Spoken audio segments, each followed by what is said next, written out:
Bien que suivant la même philosophie, Marc Aurèle était empereur et Épictète est né esclave. Cela montre que le stoïcisme n'est pas seulement pour une élite privilégiée, mais pour nous tous. Une partie fondamentale de la philosophie stoïcienne est la capacité de maintenir un esprit calme. En fait, les stoïciens croient que nous atteignons le vrai bonheur et la paix intérieure lorsque nous vivons dans un état de floraison et de plénitude. Si vous voulez avoir du calme et incorporer cet état d'esprit dans votre quotidien, je vous invite à regarder cette vidéo jusqu'au bout. Nous aborderons 3 parties essentielles. Dans les 2 premières, les pensées et les habitudes d'Épictète et de Marc Aurèle, et dans la 3e partie, je présenterai des exercices pratiques à appliquer dans votre vie. Le voyage vers un esprit serein et équilibré commence maintenant. Et si c'est la première fois que nous nous rencontrons, nous parlons ici du stoïcisme racine, de manière très pratique et applicable. Alors, appréciez cette vidéo, laissez votre commentaire et abonnez-vous à la chaîne. Ainsi, nous avons l'occasion de toucher davantage de personnes avec cette connaissance transformative. Première partie.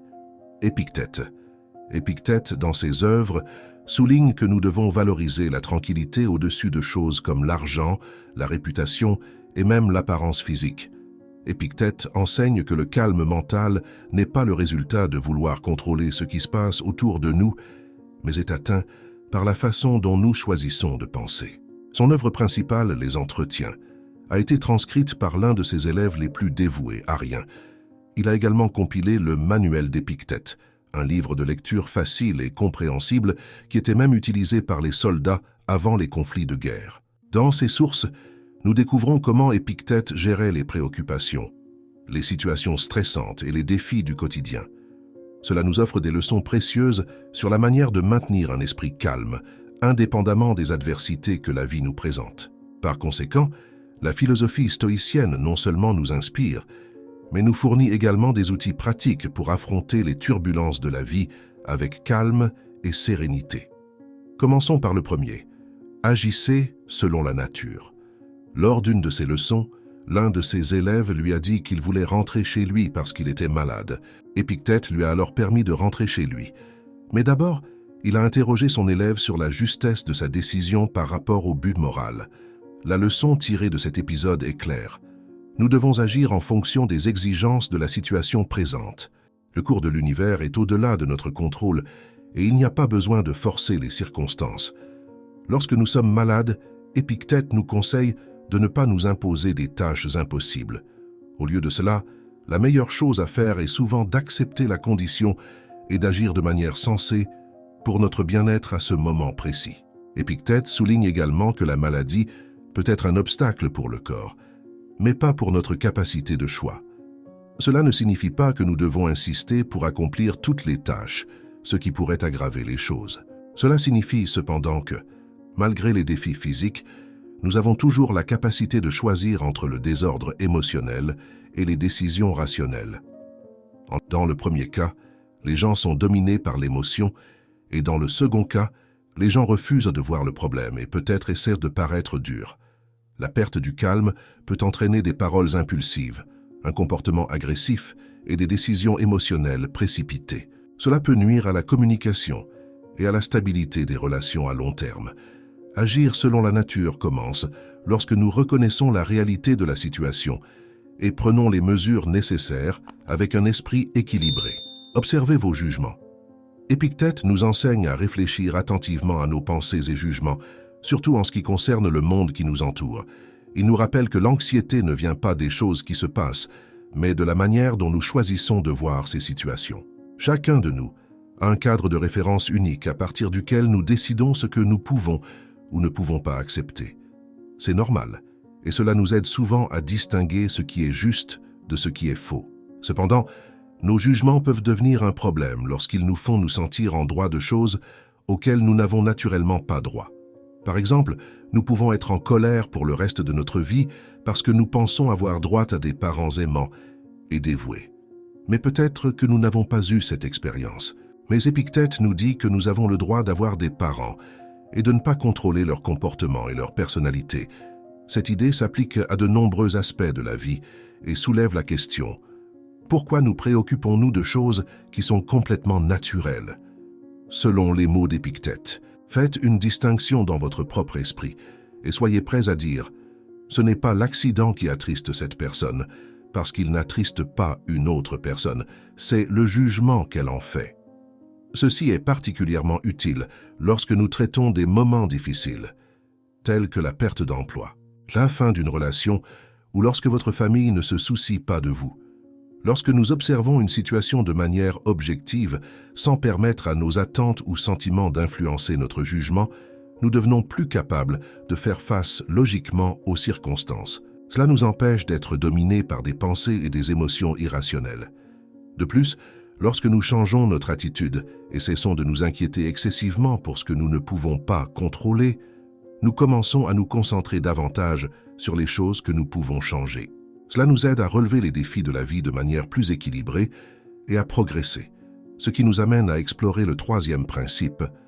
Concentrez-vous moins sur les choses hors de votre contrôle.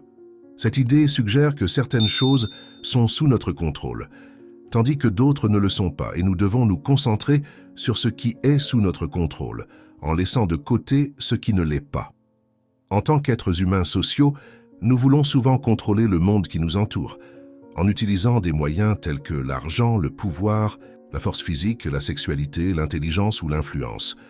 Cependant, Épictète nous rappelle qu'en fin de compte, ce ne sont que des instruments qui peuvent influencer, mais jamais contrôler complètement. Même lorsque nous pouvons contrôler certaines choses, il y aura toujours 1 milliard d'autres choses qui nous échapperont des mains. Selon Épictète, ce que nous contrôlons vraiment, c'est notre propre faculté mentale. Et c'est là que nous devons concentrer nos efforts. Ce qui se passe autour de nous n'est pas si important. Ce que nous en faisons est plus important. Nous pouvons diriger notre attention vers nos propres pensées et émotions, plutôt que de nous inquiéter constamment pour des choses qui sont hors de notre contrôle. Cela ne signifie pas que nous devons nous isoler du monde. Les stoïciens étaient en fait des personnes très sociales. Cela signifie que lorsque nous pratiquons le stoïcisme, nous développons une indifférence saine envers les événements extérieurs. Cela nous permet de faire face aux événements sans être excessivement stressés et sans perdre la tête ou le sommeil. C'est ici que le concept d'amour fati entre en jeu, l'amour du destin. Accepter l'inévitable avec gratitude devient une manière puissante de faire face aux circonstances que nous ne pouvons pas changer. Le message final est clair. En concentrant notre énergie sur ce que nous contrôlons intérieurement, nous pouvons cultiver une mentalité plus résiliente et sereine face aux incertitudes de la vie. Deuxième partie, Marco Aurèle. En tant qu'empereur de Rome, Marco Aurèle était l'homme le plus puissant de la planète en son temps. Cependant, contrairement à de nombreux leaders avant et après lui, il était engagé dans une vie de vertu, suivant de manière cohérente la philosophie stoïcienne. Malgré les pressions de diriger un vaste empire, Marco Aurèle partageait des pensées précieuses sur la façon dont il gérait le stress quotidien dans son œuvre « Penser pour moi-même ». Outre la pratique stoïcienne bien connue de la visualisation négative, il a laissé des enseignements moins célèbres, qui peuvent offrir des conseils pratiques pour une vie plus paisible. Concentrons-nous sur eux pour apprendre notre quatrième principe, faire moins. Pour être plus calme, nous devons simplement faire moins. Cela semble inutile, car les stoïciens valorisent la productivité et le zèle comme une vertu. Cependant, la modération est également une vertu stoïcienne. Alors, comment pouvons-nous être productifs en faisant moins? Faire moins ne signifie pas être oisif et inactif, sans rien à faire, mais plutôt se concentrer sur ce qui importe vraiment, faire des choix conscients, cherchant l'équilibre entre l'action diligente et éviter les préoccupations excessives. Marco Aurèle a observé que les gens font beaucoup de choses inutiles. De nos jours, nous avons accès à un divertissement illimité. Il est donc très facile de s'engager dans toutes sortes d'activités improductives. Faire moins va au-delà de la simple réduction des activités sans signification. Cela inclut également le concept de parler moins. Marco Aurèle observe que de nombreuses conversations sont vides, ne mènent nulle part et consomment un temps et une énergie précieux. Par conséquent, l'essence de ce principe est de faire l'essentiel, en éliminant non seulement les activités sans signification, mais aussi en commençant à travailler de manière plus intelligente et efficace. Un grand avantage que nous en tirons, en plus de la tranquillité d'esprit, est que nous pouvons faire moins et mieux. Marco Aurèle souligne l'importance de remettre en question constamment la nécessité de chaque action, éliminant ainsi non seulement les tâches inutiles, mais aussi les suppositions extrêmement nécessaires qui leur sont associées. Une habitude utile est de faire une liste des tâches la veille, en anticipant ce qui doit être fait le lendemain. Cela donne non seulement un sentiment de contrôle, mais réduit également la charge mentale en éliminant l'incertitude. La planification préalable est un moyen efficace de garder l'esprit calme, car elle réduit les préoccupations et vous permet de vous concentrer sur les actions essentielles. Ainsi, lorsque Marco Aurèle nous conseille de faire moins, il ne suggère pas de sacrifier la vertu du zèle. Au contraire, il nous encourage à faire des choix plus conscients et efficaces, en nous concentrant sur l'essentiel pour atteindre une vie plus calme et significative. Échappée brève. Il n'y a nulle part où aller qui soit plus paisible, plus libre d'interruption que votre propre âme. Les paroles de Marco Aurèle nous rappellent une vérité répétée par les stoïciens, selon laquelle ils croient qu'il n'est pas nécessaire de voyager ou d'essayer de s'enfuir pour se calmer. Selon les stoïciens, où que nous allions, nous emportons avec nous-mêmes. Et passé l'engouement de la nouveauté, notre esprit revient à l'état normal. La preuve en est lorsque nous voyageons, et même dans un cadre magnifique, il y a toujours quelqu'un d'impatient, nerveux ou causant des problèmes pour des bagatelles. Marco Aurèle a critiqué ceux qui essayaient de fuir les soucis quotidiens en se rendant dans des endroits calmes. Il considérait cette pratique comme une stupidité, se demandant pourquoi nous devrions voyager physiquement quand nous pouvons trouver la tranquillité en cherchant un refuge intérieur en nous-mêmes. Cette critique reflète la croyance de Marco Aurèle en l'importance de trouver la paix et la sérénité par la réflexion intérieure, plutôt que de chercher à fuir vers des endroits extérieurs. Comprenez bien, il est bon de changer de décor, mais oui, nous apprenons à regarder à l'intérieur. Ce que Marco Aurèle propose ressemble beaucoup à la pratique de la méditation, voire à des moments de réflexion et de contemplation pour renouveler l'esprit et apaiser le quotidien. Il nous offre deux réflexions à considérer alors que nous revenons brièvement à nos esprits. Tout d'abord, il souligne que les choses ne retiennent pas l'âme. Elles restent à l'extérieur, immobiles. La perturbation ne vient que de l'intérieur, de notre propre jugement. Réfléchissez à ce qui vous dérange. Quel jugement avez-vous sur cette situation? Pourquoi les actions de l'autre personne vous dérangent-elles? Ensuite, il nous rappelle que tout ce que nous voyons change constamment et finit par cesser d'exister. En réfléchissant aux innombrables changements que nous constatons, il conclut que le monde est essentiellement caractérisé par le changement et que nos vies sont façonnées par notre perception. Ces réflexions nous mènent au prochain principe qui est « Rappelez-vous que tout passera ». Marco Aurèle nous dit de garder à l'esprit la rapidité avec laquelle les choses passent devant nous. Nous sommes impliqués dans quelque chose aujourd'hui, mais la semaine prochaine ou le mois prochain, nous pourrions être impliqués dans quelque chose de complètement différent.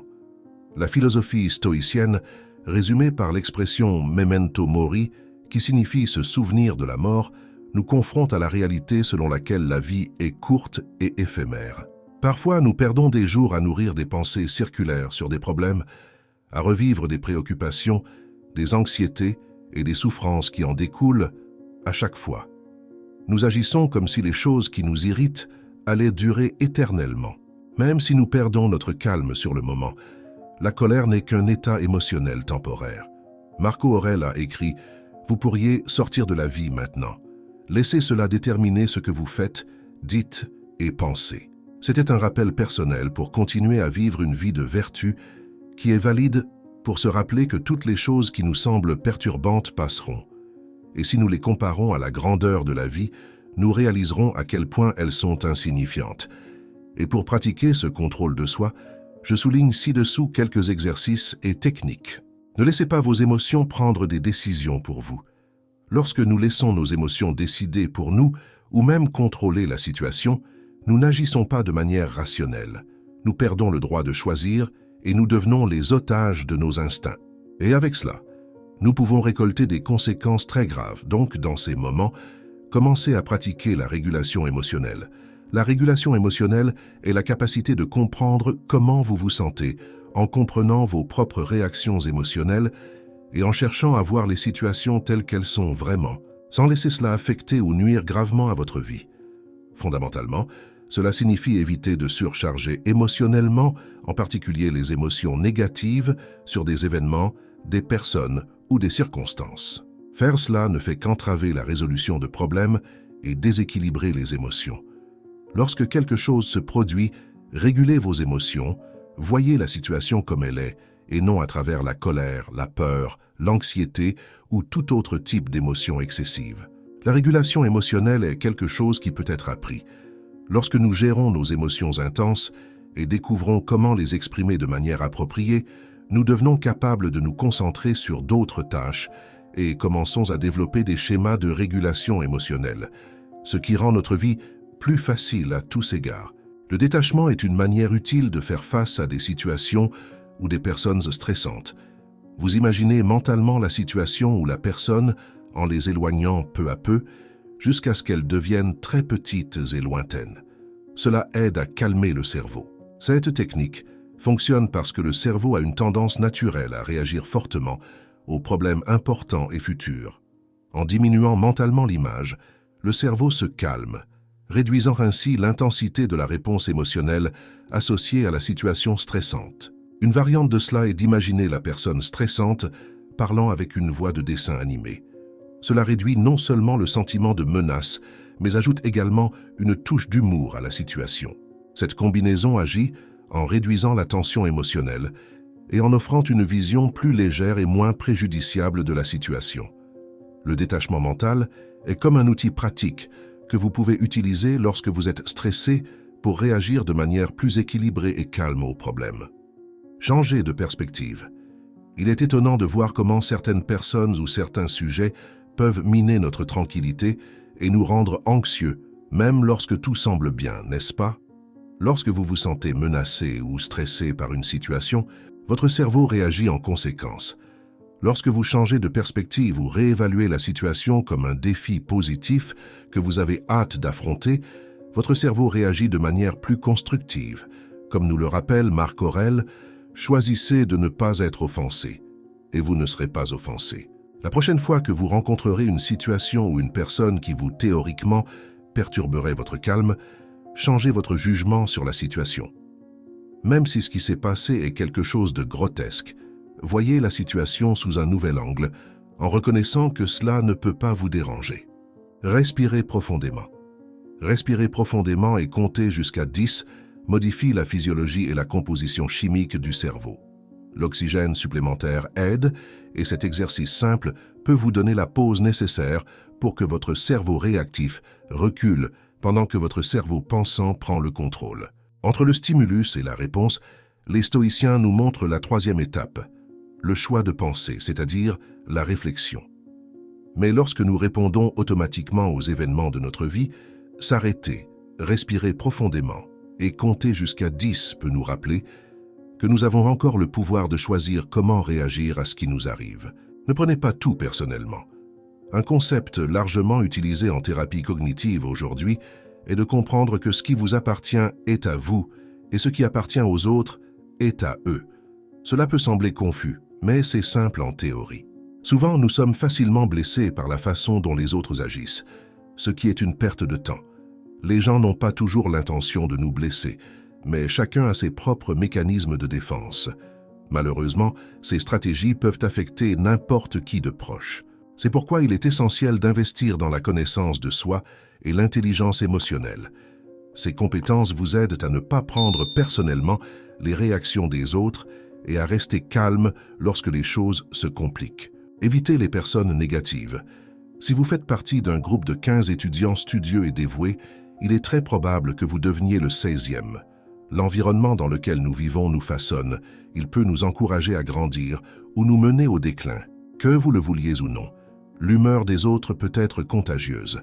Si vous passez la journée avec quelqu'un de réactif et plaintif, avec le temps, vous deviendrez réactif et plaintif. Par conséquent, évitez autant que possible la réactivité, les personnes qui posent des problèmes ou ont besoin de drames constants. Évitez de ressasser des questions qui vous préoccupent, vous frustrant ou vous épuisant émotionnellement.